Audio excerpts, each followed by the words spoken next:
Seja muito bem-vindo, você que nos acompanha nessa série de aulas com base no livro de Salmos.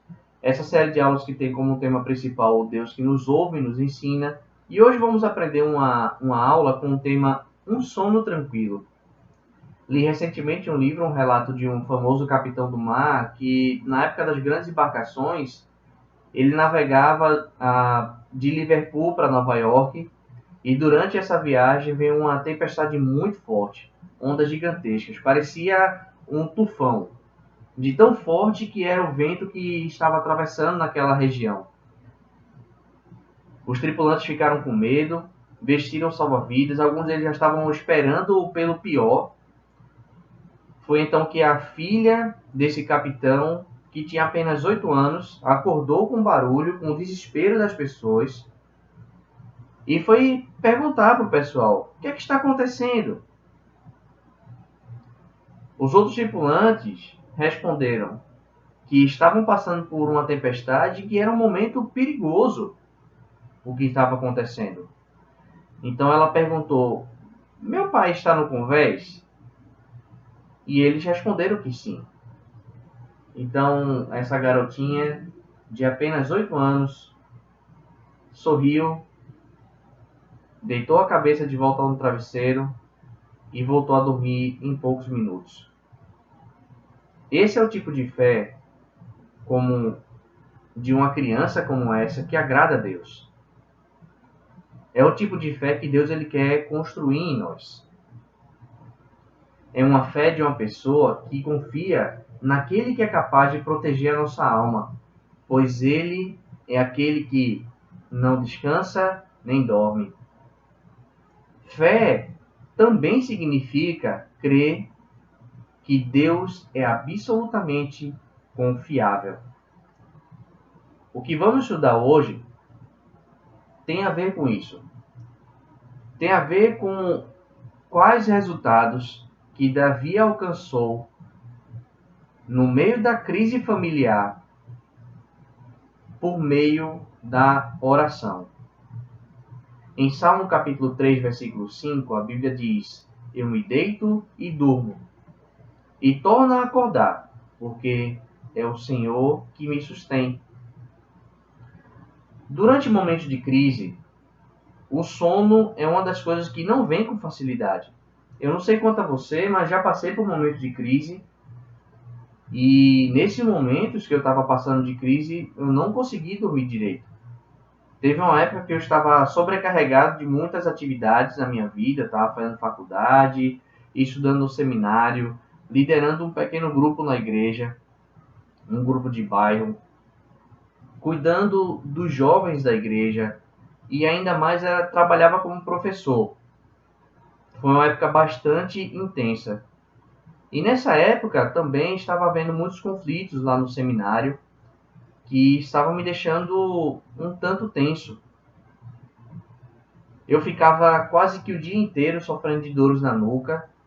Foi uma época de muitas dores e pouco sono. Davi poderia ter passado por vários dias de insônia, ansioso, sofrendo de dores no corpo por causa do estresse.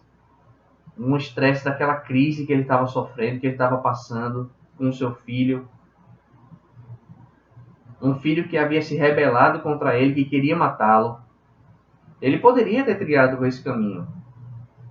Ele poderia muito bem ter ficado reparando no um ajuntamento de um exército que o seu filho estava mobilizando para matá-lo, no engrandecimento dos opositores. Poderia ter dado ouvido a vozes que o levava a acreditar que Deus não o salvaria nessa situação. Mas o que vemos nesse verso é o resultado que Davi alcança em meio à crise familiar. O resultado era que Davi ele deitava e dormia tranquilamente. Mas como é que Davi conseguiu fazer isso? A razão estava no clamor que ele fazia a Deus por meio da oração. Vamos entender um pouco o contexto do que esse texto está falando. A gente já viu nas aulas anteriores, né, desse mesmo capítulo, que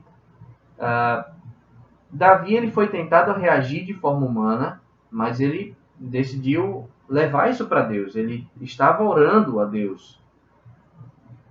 E aí a gente viu também uma palavra que finaliza o versículo 2 e o versículo 4 desse mesmo salmo, que é a palavra pausa. Essa palavra, ela tem uma importância nesse salmo. Essa palavra é uma palavra hebraica que significa um chamamento para aumentar o tom da adoração. Davi entendia que na crise ele precisava aumentar sua entrega na adoração a Deus, pois ele confiava que ao fazer isso, Deus responderia a sua oração e traria a paz e segurança que ele precisava. E muitos de nós, quando enfrentamos um momento como esse, de uma crise familiar ou de um momento de crise, a gente acaba se afastando das escrituras, se afastando da oração, se afastando das disciplinas espirituais que Deus espera que a gente esteja fazendo sempre. Mas Davi não. Davi ele foi para Deus. Quando se constrói uma confiança em Deus através de um relacionamento íntimo com Ele, fica fácil dormir bem, mesmo em momentos de crise, pois se tem a plena certeza de que Deus está no controle. Como você fica durante suas noites?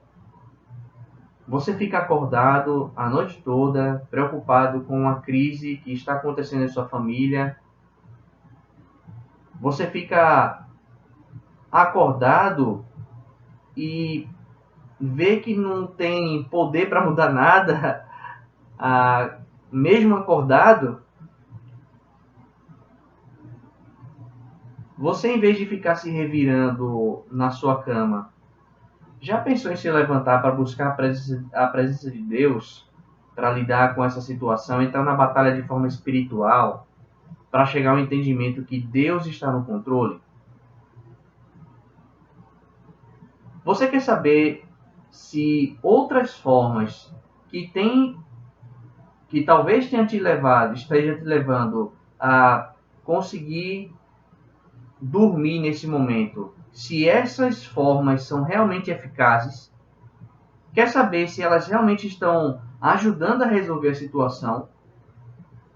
A prova está quando você acorda.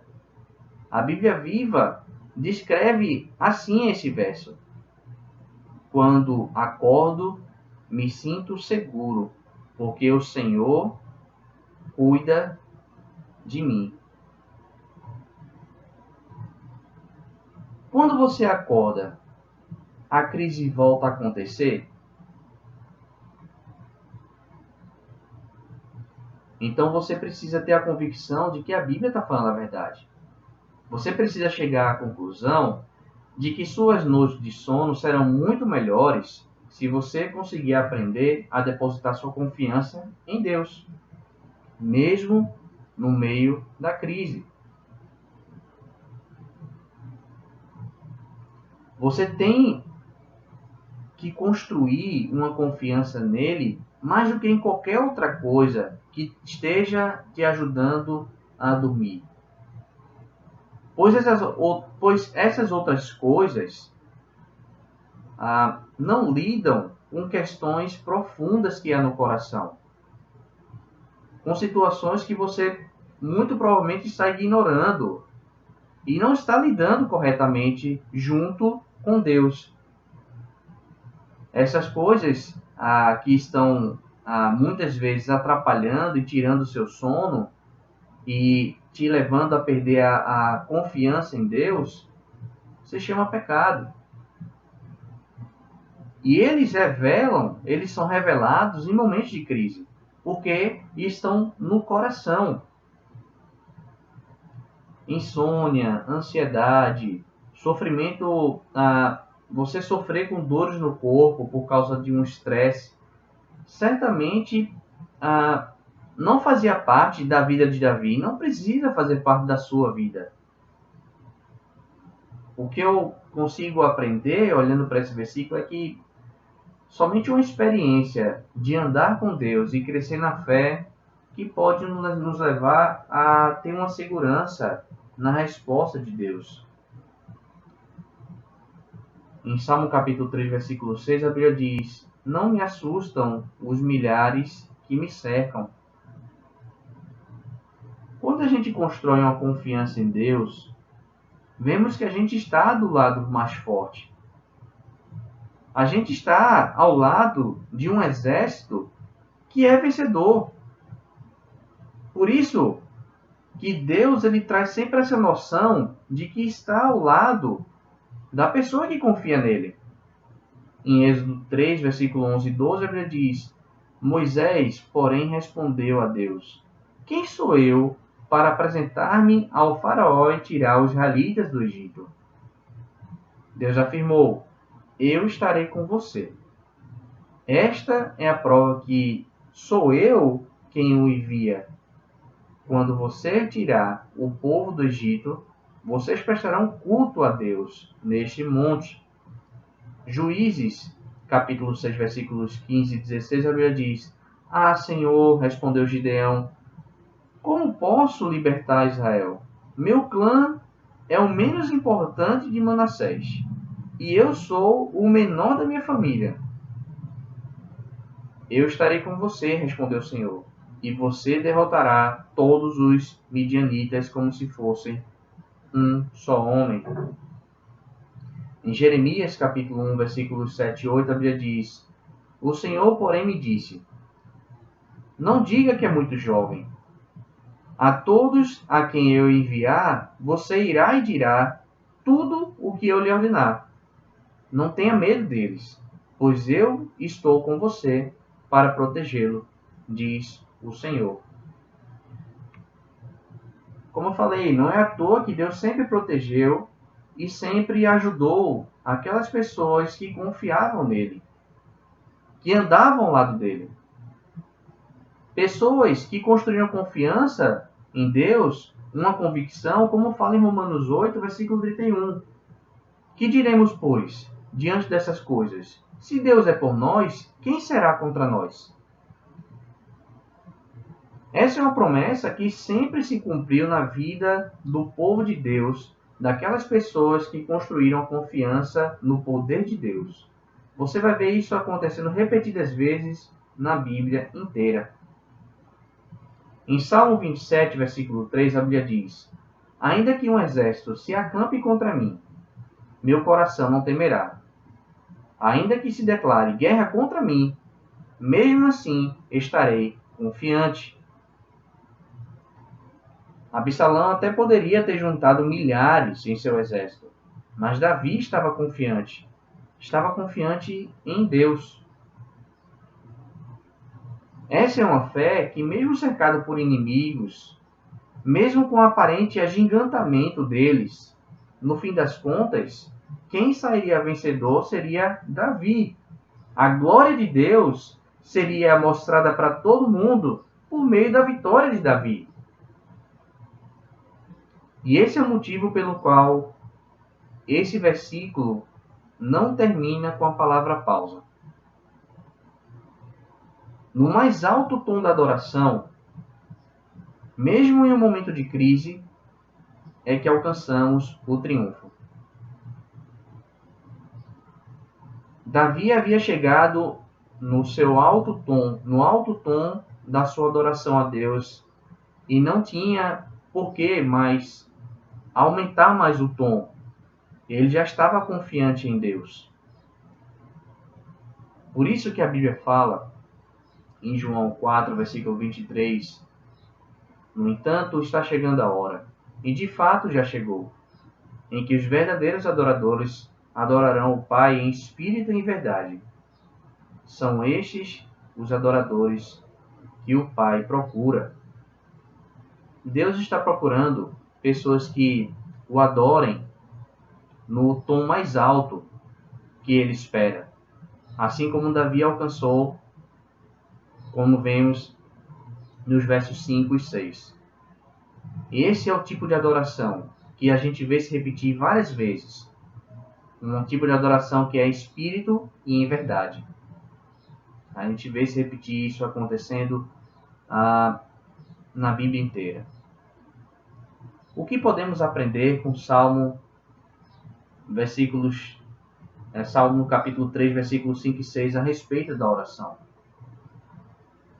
A gente pode aprender que a qualidade do nosso descanso está ligada à qualidade de nossas orações. Nós não fomos projetados por Deus para ter insônia, ansiedade, sofrendo de dores no corpo por causa do estresse. Se você já acha que isso é normal, bem, eu espero que você repense sobre isso. O fato da gente sofrer desse tipo de coisa tem a ver porque a gente tem uma natureza caída. A nossa natureza é caída, por isso a gente não é perfeito aqui na Terra. E a gente sofre por esse tipo de coisa, sim. Mas o ponto é que quando você atravessa por esse tipo de situações, se você está tendo dificuldade nesse tipo de situação, busque a Deus para encontrar um descanso nele, que te leve a dormir e acordar confiante em Deus. Peça a Ele em oração para que você possa identificar os pecados que você precisa lidar na sua vida. A gente não pode ser ingênuo. O pecado tem o poder, sim, de nos atrapalhar, de nos levar a ter esse tipo de resposta corporal em meio a situações de crise. O pecado é tudo aquilo que nos afasta da vontade de Deus. Então, perder a confiança em Deus em momentos como esse nos mostram duas coisas: que a gente ainda precisa lidar com a nossa falta de confiança e que tem algo que precisa ser averiguado em nossos corações. Nossas reações corporais muitas vezes não estão ligadas a alguma patologia. Algumas pessoas têm se acostumado hoje em dia a sempre olhar para a patologia primeiro, antes de olhar para o seu coração, antes de observar o quanto se depende de Deus nesse tipo de situação. Obviamente eu não estou generalizando. O que eu estou querendo provocar aqui com essa aula é um incentivo para que você possa ver o seu coração à luz das Escrituras. Como fala em Provérbios, capítulo 3, versículos do 1 ao 8. Meu filho, não se esqueça da minha lei, mas guarde no coração os meus mandamentos, pois eles prolongarão a sua vida por muitos anos e lhe darão prosperidade e paz. Que o amor e a fidelidade jamais o abandonem. Prenda-os ao redor do seu pescoço. Escreva-os na tábua do seu coração. Então você terá o favor de Deus e dos homens e boa reputação. Confie no Senhor de todo o seu coração e não se apoie em seu próprio entendimento. Reconheça o Senhor em todos os seus caminhos e Ele endireitará as suas veredas. Não seja sábio aos seus próprios olhos. Tema ao Senhor e evite o mal. Isso lhe dará saúde ao corpo e vigor aos ossos. Quando eu olho para uma escritura como essa, eu chego à conclusão que muitas das situações o qual a gente tem, muitas das reações corporais que a gente tem em momentos de crise, são causadas porque a gente não está lidando corretamente com as questões no nosso coração. Portanto, a maior lição que a gente pode aprender, olhando para Salmo capítulo 3, versículos 5 e 6, é que a gente olhe para o nosso coração como estamos lidando em um momento de crise. Espero ter ajudado você, espero que você possa conquistar uma confiança em Deus em momentos de crise familiar, e que você possa estar conosco na próxima aula. Obrigado.